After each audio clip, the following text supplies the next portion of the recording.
Nandito nga pala ako ngayon sa Retro Coffee House kung saan man to dito malapit sa amin at sa totoo lang yung concept ng Kapihan series na ako lang mag-isa o kasama yung mga tao sa paligid ko dito kasi ko talaga yun na-internalize nung 2024. Nung mga panahong wala ako sa hulog.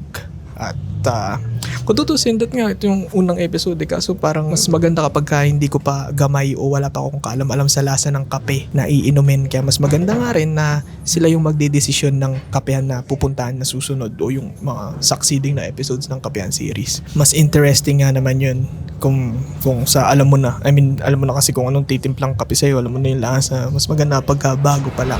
Coffee truck. DJ Over House. Bomb. Dude.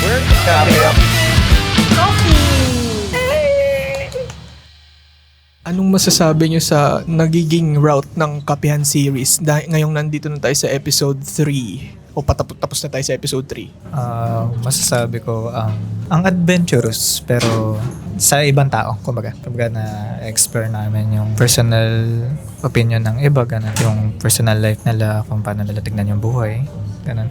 Kunyari si Ben, napakaganda ng insight sa pagdating sa love, lalo na sa pagiging single or masaya yung Kapihan. No. Tara! Ako ma'am, caramel macchiato.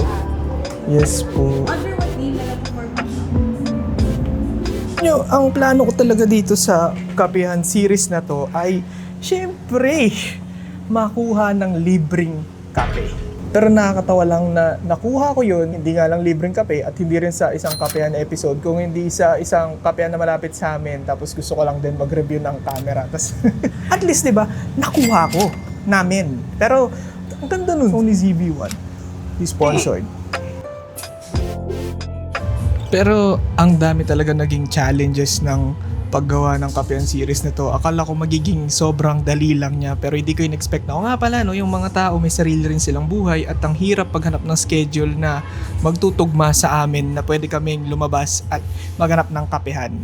Ngayon nga, akala ko mag-isa lang akong mag-shoot ng episode na to, ng finale na to pero buti na lang andyan pa si Ryan, si James BC. Pero diba, dito kami sa Filtrante nung unang episode. Flip back. Pero yung nakakatawa nga, ito rin yung unang episode na talagang natikman ko yung pinakamasarap na caramel macchiato para sa akin. Sobrang sarap! Siyempre subjective naman yung pagtikim ng mga kape. Para sa akin kasi talaga nung una ko siya natikman dito, sabi ko, wow, ito yung hinahanap ko sa caramel macchiato na hindi ko nahanap dun sa mga ibang kapehan. Ito yung mga kapehan na good find, yung talagang lasa ng caramel macchiato. Pero para sa akin talaga, walang makakatalo sa una mong caramel macchiato. Yung kinigwento ko ngayon dun sa Palawan. At feel ko ito yon. Ikaw, Ray, anong masasabi mo na tapos na tayo sa pangatlong episode ng Kapihan series? Ano na yung mga natutunan mo? Wala pa. What the fuck? Oh my God! Tangina, nakatatlong guest na tayo, wala ka pang natutunan. Nauubos yung pera ko. Ayun. Kailangan ko magtipid. Yun yung ko, natutunan ko siguro. Kailangan mo magtipid para sa cafe series kasi ayun, parang parte na din ng buhay ko. Once a month. Oo. Yung tipong nasa episode 3 na kami tapos napapaisip na ako kung talagang matatapos ba yung buong 12 months na may Kapihan episode na magkakasama kami. Ayun nga, ang hirap din kasi talaga. Lalo na nga yung paghanap ng oras na dapat may kasama ka o magkakasama ka tapos dapat may bagong guest na pwedeng interviewin. Yun din kasi yung mahirap na part, ang paghanap ng bagong guest. At tanongin na lang kita, Ray, anong feeling na nandito ka na ulit sa una nating episode sa Kapihan? Nostalgic. Tas masaya.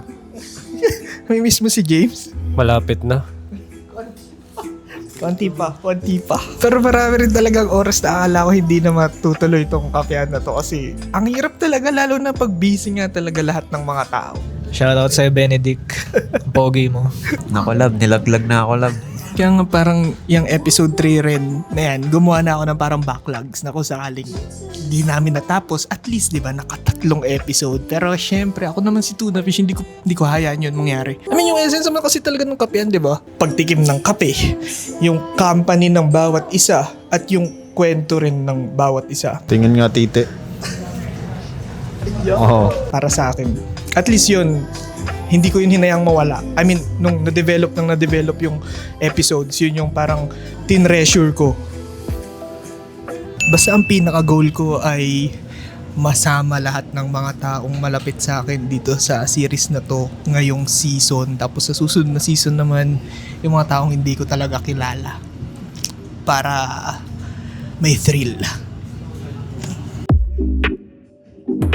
Naalala mo pa rin nung sinabi mong kailangan mag-alat ng budget sa kapehan. Ano na ngayon? Ako, nag-aalat pa rin ako ng budget. Pero wala eh. Wala nang budget eh.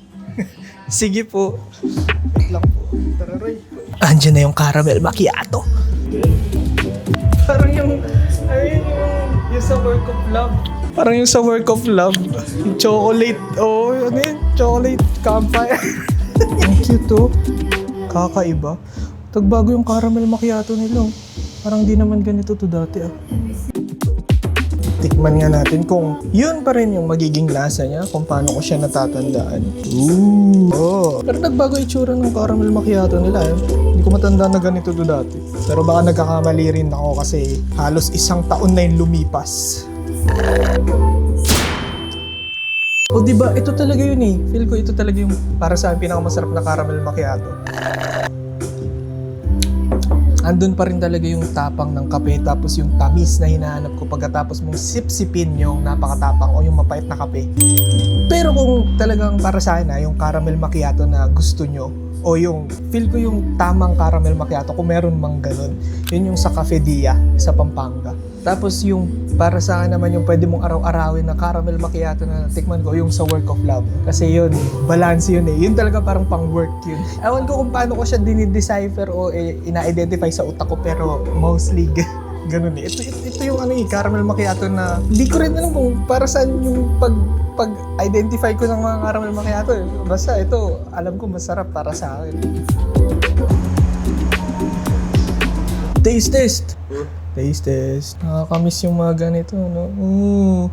Namiss ko kayo sa kapehan. Di ba, Work of Love pa yung huli natin pagsasama sa kapehan. Dami ko nang na-interview pagkatapos nun eh. Yes, baby. Parang normal na umaga lang eh, no? Ano ba yan? Hot chocolate? Yes! Yes! Ginawang lugaw. Wala ka na sa kumakain sa karinderya.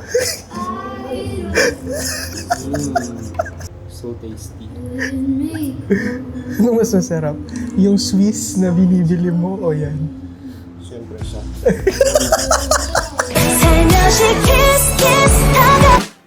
Cheers!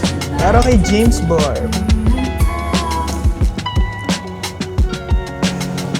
Pero yun, sobrang nag-enjoy din ako dito sa kapehan na episodes na to ah. As in yung paghanap ng kape, yung paghahanap ng mga taong pwedeng interviewin, yung makikilala mo sila gamit yung kwentuhan, tas yung kapehan, tapos What the fuck did this guy say? yung exciting din. Tama naman si Angelo yun, sinabi niya adventurous kasi dami na rin napuntahan. Di ko in-expect na napuntahan. Dapat nga dito lang muna yan sa North Fairview. Kumbaga sa amin lang nagulat na lang din ako. Layo na mga napupuntahan eh. Pero yun din naman nga essence siguro, yung paggala, excitement, yung hindi mo alam kung ano yung susunod na kapehan at matitikman mo kung anong klaseng kapehan siya. Basta alam mo lang, titikim ka lang ng kape at magkakaroon ng masayang oras. Tulad dito sa Filtrante, ganda pa rin dito.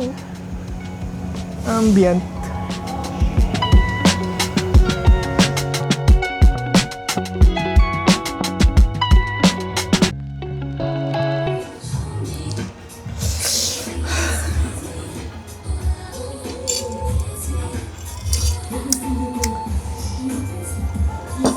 Pero nga, mukhang natatamisan na rin ako sa caramel macchiato. Kaya sa susunod na season, maghahanap naman ako yung magpapalpitate ako.